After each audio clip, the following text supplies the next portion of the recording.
All right, y'all. It's your boy back again with another video. And this video I got inspired to do by a Lonzo hater. There's a guy on Twitter I've seen comment under New Orleans Pelicans stuff a couple times. Uh, I don't necessarily know the guy's name, screen name, or whatever. Uh, Nor do I really care. It's not that important. But hey, I get inspired to do stuff by, fans and haters alike. And I'm not going to get too deep into his said comments, but let me say something. Lonzo has definitely turned a corner in his career and is becoming a much better player. Even if this is just a spurt, which it's not, his peak now is greater than any of his other peaks he's had prior to, this point going forward. And if we're just being honest here, um, he's a 40% 3 point shooter now. For his career, he's finally hit that mark. Which means he's an elite shooter as far as shooters in this league is concerned. Once you hit 40% or higher, you know, there's no debating your range. We got Giannis in Milwaukee sticking with Zoe to keep him from shooting, which is a far cry from 2 years ago when they would just sit back and just let him shoot. In 2 years, he went from sit back and let him shoot to do not leave this nigga open for shit.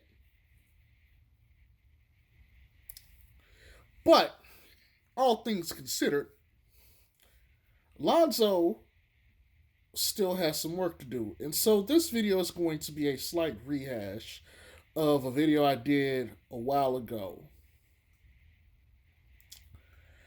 One of my more watched videos, or my most watched video, is my video when I went on my rant about Lonzo's training. It literally is called Lonzo Ball's Training Rant.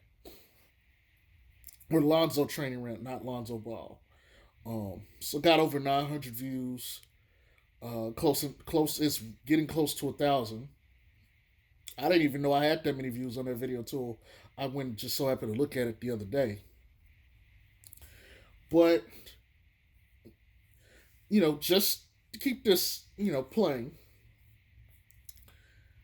In that video, I was telling people because one of the critiques was Lonzo was taking a lot of jump shots.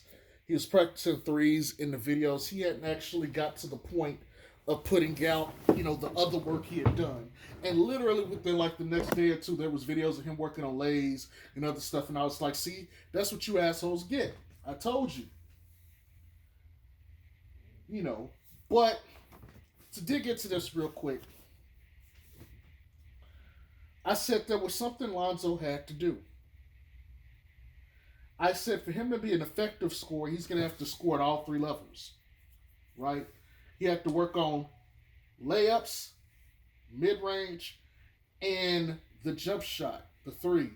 Because in the playoffs especially, they're taking something away. In the playoffs, they're trying to run Lonzo off the line, right? And even though he's shooting 50% from mid-range this year, which is exponentially better, it's really good actually. He's not taking enough of them, in my opinion, for it to matter. And he's definitely a better finisher at the rim, but he's not where he needs to be either. So he's gonna have to work on that more this summer. And to that point, one of the things I've said also in another video following that is for Lonzo to be the point guard that he needs to be, he has to be able to draw threat. He has to be able to draw threat. And he is threatening, but he's not pulling enough threat yet. He doesn't have that, ooh, let me just get out on court and give it to you yet. So, for Lonzo's evolution as a player, he's got to get to the point where he's a better one-on-one player. Right now, he can shoot. He can shoot off the dribble a little bit, especially better than he could last year. But it's still not something I think I want him doing every game, like constantly. I might tone that back a little bit. But no, again, anybody knows me knows I've always said I don't want to ever take something away from somebody completely. I just want to dial it back a little bit. I've even said I think he shoots too many threes. I would like for him to dial it back. Now, when he's on, and it's fine. But I've always said I think his shooting split should be somewhere around 5-5-5. Five lay dunk attempts, five mid-range jumpers, and about five threes. That's kind of where I want him for his career, and I want him to be shooting from each of those positions, kind of like that. But look, man, until Lonzo becomes upper tier finishing at the rim. Now, I'm doing this without knowing any of the stats. The stats may say he's a better person finishing at the rim, but I'm just going off eye test. I'm not going to say he is a cap on his finishing at the rim this season, but the way, I'll put it like this. When I see him shooting, I'm like, I haven't seen peak Zoe shooting yet. He's still not, there's still more to be shown from his shooting. There's still something else there. You can look at it and tell. Finishing at the rim, I think based on the training and stuff he's did this offseason, I think he's a lot closer in field goal percentage in general, based off, for what he's done this offseason than he is at three. From three, I think honestly he may finish at 44-45% for the season. I think 43% on the low. I think 45-46% on the high. I really don't think he'll hit more than 45%. I think he'll probably be somewhere between that. That's just the way his three is looking. His three is looking like he will be on the upper end of 40 or the mid, the mid level of 40. But his finishing around the rim, I think for all the practicing he did this summer, this is probably his peak for this season. So, what is Zoe going to have to work on going forward? Here's the wonderful thing about basketball. During the regular season, you get to take mental notes. Okay, this is what I struggled with. This is what I didn't feel comfortable with doing enough on the court. And you get to take that into the offseason and say, okay, I need to tighten up this. So, some of the things Zoe wanted to work on, he wanted to work on his shooting, he wanted to work on his finishing around the rim and his free throws. And you can see market improvement in all those areas on the court. This year, what is that going to look like for him? So, here's my viewpoint. Because he has to be able to draw more threat regard, and think about this too. A lot of his work last year was just off-ball stuff. This year, he's going to have to become, or this offseason, I think he's going to have to up his finishing around the rim. He's going to have to become a much better finisher at the rim than he already is. He's going to have to work on his mid-range game more, and even, if possible, work on his post moves. But he has to work on more doing moves with the ball. Now, I've seen some of the instances where he's worked on his handles. His handles are tighter than it was last year. Really good, which I think has also possibly led to less turnovers. But we could also say because he's not running point guard anymore, he's not in demand of throwing the ball, so he's got less turnovers too. Also, Gentry kind of gave him a green light to kind of do as he needed. But here's my thing. For Lonzo to truly be that guy, he's going to need to work on... His jumper is still good, but you still got to keep it going. You got to still keep it humming. You got to work on shooting on the ball with the dribble. He's going to have to work on his floater game. He's definitely got to work on taking his mid-range or getting to his spots more effectively. And to that point, Lonzo's going to have to work to get into his spots in general more effectively. Um, he needs to become more of a creator with the ball instead of just an off-ball player. So, he'll do some things every game that'll make you say, okay, I see you. You got it. You got it in you. But I still don't think he's got comfort with it. Again, there's some moments where he hits his floater, but more often than not, I expect his floater to go out. Still better than it was last year. Market improvement from what it was last year. But you can tell in the game, it's still missing something. He's still missing something. So he's going to have to drill that more and more this offseason. Now, I haven't heard if he's going to be participating in the three-point contest. So it's possible he could end up going to the All-Star game for that. I doubt it. But I would think that he's probably going to work with Chris Johnson during this break for All-Star week to work on some of this stuff. So I could see a potential jump from Lonzo even as far as like the second half of the season. But to the point, he's got to work and drill this stuff if he wants to be the best point guard version of himself that he can be.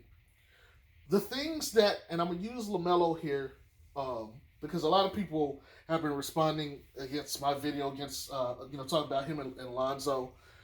And most everybody disagrees with me, especially people who aren't, familiar with my channel. They disagree and they believe LaMelo is better, and that's fine. I don't have an issue with that. I don't think he's hugely better. If you want to say he's better, I'll give you that. I have no problem with that. I still don't agree, but hey, I understand the logic behind it, so I'm not going to give too much pushback. I'm fair. But that's the one thing that I give LaMelo that he supremely has over Lonzo. He's a much better creator with the ball versus, outside of it. I think Zoe is probably also a better off-ball creator, if that makes sense, than LaMelo. And again, like I've always said, they're not to be compared. They're like different players. What they need, how they fit on the team, yada, yada, yada. But he's got to get some more of what LaMelo has this offseason. If he ever wants to be or make that jump into all-stardom, he's going to have to get better on the ball. Look, for all intents and purposes, he could be a great shooter, great defender, and all that other stuff. When you're in the playoffs and they start taking away your three-point ball, what is he gonna have to do? He's gonna have to finish at the rim. He's gonna have to be able to knock down mid-ranges. He's gonna play his defense, and that's fine. But if they start running him off the line, can he consistently hit the mid-range? Can he consistently finish at the rim? See, all this is great in the regular season. They're not doing the downloads. They're not looking at the tendencies as hard. They have scouting reports on you, general stuff, but they're not going into the details. When it comes time to actual playoff games, they are going through your everything. They are analyzing you up and down for every little advantage. Even if it's just how your foot turns in a certain way when you're about to go to a certain shot. And that may be the only thing they can pick up. But that will be enough for them to help them D you up a whole lot better. Right? If all Lonzo is going to bring to the court is three-point shooting and defense and secondary playmaking, it's so much more easy to defend him than other guys on the court. So Lonzo as a player has to develop the one-on-one ISO game. That's going to be the next evolution of Lonzo. Will that happen this year? I don't think so. I just think we're already in the midst of the season, and he's got what he's got. He's got his set of tools, but he needs some more. And we clearly saw, maybe last year all he had was a screwdriver. Well, this year he's got a screwdriver, monkey wrench, some pliers, and that's what he has to work with. Next year, he'll probably have all of that, maybe even a saw, all kinds of other different tools. We don't know. we'll see what the end of the season looks like, and we'll better be able to grade him. But at least for right now, if he's going to be the best playmaking point guard that he can be, he's got to be able to break his guy down off the dribble. He's got to be able to finish at the rim and use. One of the things I need to see him do better is effectively use the rim to shield him for his layups. He worked on this with Chris Johnson. If you go back and look, Chris Johnson has an 8-minute video or so, and they show him doing layups where he's throwing the ball back over him to behind off the glass into the rim. He has practiced it. Maybe not enough to where he can consistently do it, but he needs to be able to get underneath the basket and shield it. LaMelo already has that naturally. That's one thing that LaMelo has for sure better than Lonzo. The finishing package at the rim, Lonzo doesn't quite have. So those kind of things, those technical things, he's going to have to learn at this offseason. The mid-range jumper, he ran down the court, did a step back into his mid-range, off the glass. Okay, that's fine in transition. When the defense is set, can you break your man down and get your space into your mid-range like a DeMar DeRozan? That is what's going to separate him. And again, it's not to say that Lonzo has been bad this year, or that he's not shown improvement, or that he's not been good. I've always said, and I even gave you the schedule frame of when those improvements were going to happen. But there's still more to be done. He is still not finished developing, and he has to get this stuff. Now, I don't know what's in Lonzo's head or what's being told to him. I think clearly the front office gave him some stuff to work on, and he did. I think he also understood, too, just by playing the game, okay, this is where I need to expand my game at. He may not think he needs a post game, and so he may never work on that. I would like to see him do some post stuff. I'm not saying he has to do a bunch of posting up every game, but, going there a couple times a game is good for you. In the playoffs, if you can go to the post game reliably when they take you away from the three ball, you're doing pretty good. Because if you could back your man up and you could beat him in the post, well, now you can command double teams. And if he can get in the post and bang, he can now play make out of the post. Zion can play make out of the post and find the open man. So if he can get in the post, he can play a little bit of two-man game too with maybe even a taller guard or another guard. Even if he's playing with somebody like a Zach LaVine, if he got his man in the post, let's just say it's someone like Kyle Lowry. If he could back Kyle Lowry down in the post and just shoot over him, or Dame Lillard, those guys aren't prepared to guard that. That'll make him unique. It'll make him special. It'll give him something that a lot of other guards don't have. Dwayne Wade would back guards down. That's that old school basketball mentality. Sometimes people, you don't see that too much because analytics and stuff have gotten these guys away from it, and they don't practice it enough. But little stuff like that, even if it's not the post, okay, getting to your mid-range, like DeMar DeRozan is a mid-range guy. He knows how to get to his spot and take his jump shot or take the shots that he wants to take. And that's how he's got like 27 points per game, during his best seasons and stuff like that. KD lives in the mid-range. Although he's an anomaly for what he is, he still knows how to get to his spots. He even can play in the post. He'll back you down and do a turnaround fadeaway jump shot and stuff like that. B.I. likes the mid-range, but B.I. don't play too much in the post. If B.I. could play in the post, B.I. would be an even better player too. Especially on the mismatch, because what is a smaller guard going to do on him? Oh, you switch? Cool, not a problem.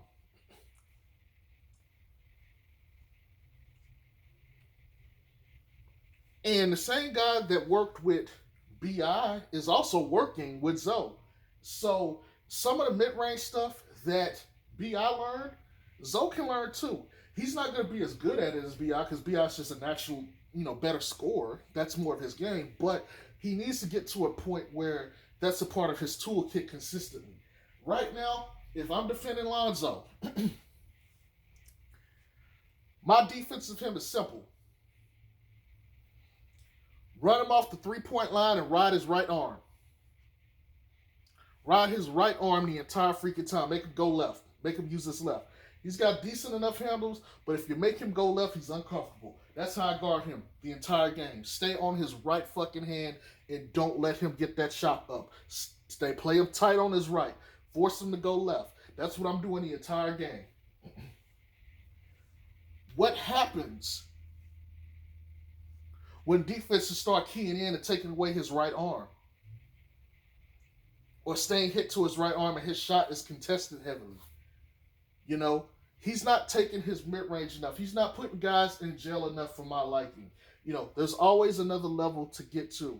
And for Lonzo, I believe that'll be the true beginning of him having a breakout season. This is great. This is still a breakout season. Don't get it twisted. This is excellent.